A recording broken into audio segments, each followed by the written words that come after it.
മറ്റു വാർത്തയിലേക്ക് വരുമ്പോൾ ബാലരാമപുരം തേമ്പാമൂടം പുത്രക്കാട്ടിൽ വൻ ആയുധശേഖരം കണ്ടെത്തി.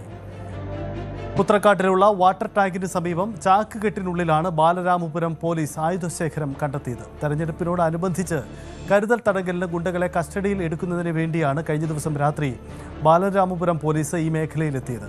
ഇവ കൊട്ടേഷൻ സംഘം ഉപയോഗിക്കുന്ന സാധനങ്ങളാണെന്നാണ് പോലീസ് പറയുന്നത്. അരുൺ മോഹൻ ചേരുന്നുണ്ട്. അരുൺ, തെരഞ്ഞെടുപ്പിനിടയിലാണിത് കണ്ടെത്തുന്നത്. അക്രമ സംഭവങ്ങളൊക്കെ തടയാൻ ഏറെ ജാഗ്രത വേണ്ട ഒരു സമയത്താണ് ഈ ആയുധങ്ങൾ കണ്ടെത്തുന്നത്. ഇത് തെരഞ്ഞെടുപ്പുമായി ബന്ധമുള്ള എന്തെങ്കിലും സംഭവത്തിൻ്റെ പേരിലാണോ, അതല്ല കൊട്ടേഷൻ സംഘം സാധാരണ ഉപയോഗിക്കുന്നതാണോ? എന്താണ് പോലീസ് നൽകുന്ന വിശദീകരണം? തീർച്ചയായും ഗൗരവമായ ഒരു വിഷയം തന്നെയാണ്. കാരണം വളരെ നിർണായകമായ നിമിഷങ്ങളിലൂടെയാണ് ഇപ്പോൾ കേരളം കടന്നു പോകുന്നത്. തിരഞ്ഞെടുപ്പ് പശ്ചാത്തലമാണ്.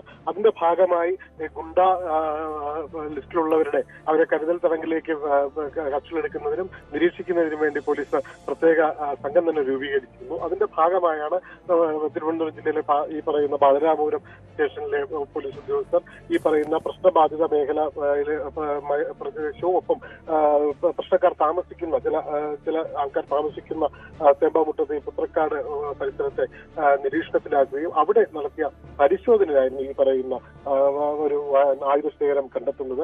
അവിടെയുള്ള ഒരു വാട്ടർ ടാങ്കിന് അടിയിലായി വളരെ രഹസ്യമായ നിലയിൽ സൂക്ഷിച്ച നിലയിലായിരുന്നു വാള്, മഴു, വെട്ടുകത്തി, ഇരുമ്പ് ദണ്ടുകൾ തുടങ്ങിയ ആക്രമിക്കാൻ ഉപയോഗിക്കുന്ന ഗുണ്ടാസംഘം അല്ലെങ്കിൽ കൊട്ടേഷൻ സംഘത്തിന് ഉപയോഗിക്കാൻ പറ്റുന്ന തരത്തിലുള്ള നിരവധി ആയുധങ്ങളാണ് പോലീസിനെ കണ്ടെത്തുന്നത്. പക്ഷെ ആരാണ് ഇവിടെ കൊണ്ടുവച്ചെന്നുള്ളത് കണ്ടെത്തിയിട്ടില്ല.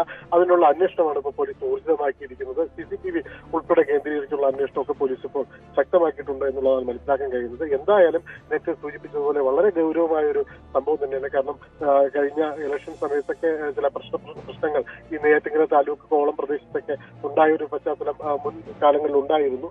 അതൊക്കെ വിലയിരുത്തിക്കൊണ്ടാണ് പോലീസ് ഇത്തരത്തിലൊരു അന്വേഷണത്തിന്റെ ഭാഗമായി തന്നെ എത്തുകയും കരുതൽ തടങ്കിലേക്ക് വേണ്ടി ഉള്ള ഒരു നടപടിക്രമങ്ങളുമായി മുന്നോട്ട് പോകുന്നത്. ഈ സാഹചര്യത്തിലാണ് ഇപ്പോൾ വൻ ആയുധശേഖരവും ബാലരാമപുരത്ത് പിടികൂടിയിരിക്കുന്നത്. ഇതിപ്പോൾ സ്റ്റേഷനിൽ സൂക്ഷിച്ചു വരികയാണ്. ബാലരാമപുരത്ത് നിന്നാണ് മാരകായുധങ്ങൾ കണ്ടെടുത്തിരിക്കുന്നത്. പോലീസ് നടത്തിയ റെയ്ഡിലാണ്, പക്ഷേ ആരെയും കസ്റ്റഡിയിലെടുത്തില്ല. ഇത് കൊട്ടേഷൻ സംഘങ്ങൾ ഉപയോഗിക്കുന്ന ആയുധങ്ങൾ എന്നാണ് പോലീസിന്റെ വിലയിരുത്തൽ. കൂടുതൽ വാർത്തകൾക്ക് news 18 Keralam YouTube channel subscribe ചെയ്യുക.